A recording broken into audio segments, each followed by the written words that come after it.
live in Minnesota and have gone to see a county worker, you probably were dealing with services ranging from health care to a vehicle registration. One Northland County may add buying pot to that list. With recreational weed now legal across the state and retail sales expected next year, the new law leaves the door open for local governments to get into the business. As our Taryn Simmons reports, folks in Grand Marais are looking into the possibility. Cook County is exploring the idea of opening up a municipal cannabis dispensary. The city already owns a municipal liquor store in Grand Marais. Cook County Administrator James Yorkey sees some possibilities since the state allowed for local governments to enter the cannabis business.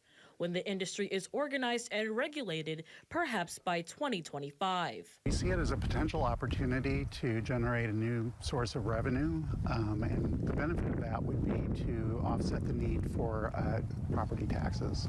Yorkey says that ideally the dispensary would be in the heart of Grand Marais, and all of the revenue would go back to help local residents.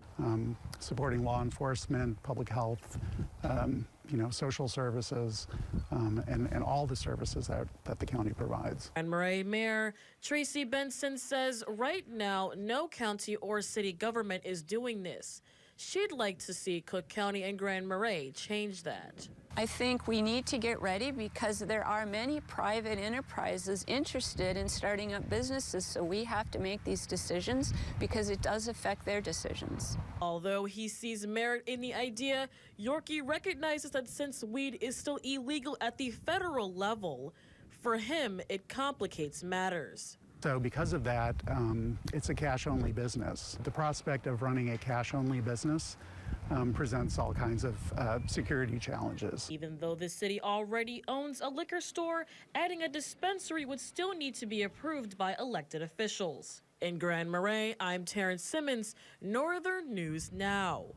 Taryn, thank you. Now, Mayor Benson says if approved, she's optimistic that the dispensary would be open for business at some point in 2025.